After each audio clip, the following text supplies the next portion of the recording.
I think a lot of this change has been underway for quite some time, but the recent pandemic events are just accelerating those. Now, there are certain aspects of the business that are where the change is faster than others, particularly in the textbook space. I mean, we've been experiencing a decline in printed textbooks for some time. We're moving a lot of our front list and higher rental, print on demand. Really, print is becoming a feature, not a product model in and of itself.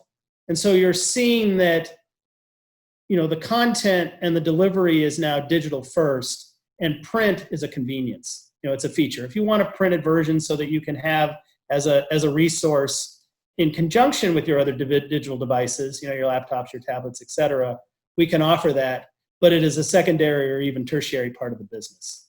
And I think that's forever. It's hard to predict when printed textbooks will go away, but we're seeing a significant decline, as many other media industries have experienced over the last few decades, where digital offerings are replacing analog. And I think this is our moment. And in many respects, education is kind of, at least in the broader media world, is sort of the last to adopt this aggressive change. I mean, music, television, even the movies now have been going through this for some time. And, I'd ask the same question about movie theaters. I mean, what is their future in a post-pandemic environment? Magazines and periodicals, newspapers, significant move to online. The video game space where I came from, retail is almost non-existent now. It's all digital.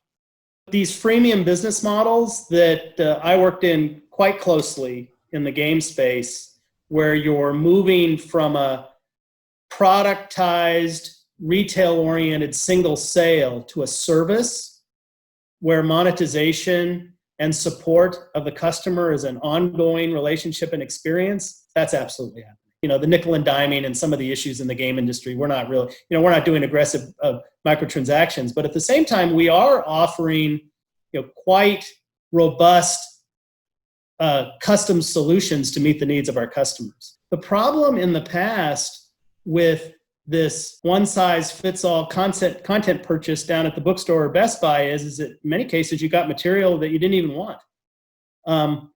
With technology, you can break that content up and only purchase the components that you need, or that the instructor requires or recommends.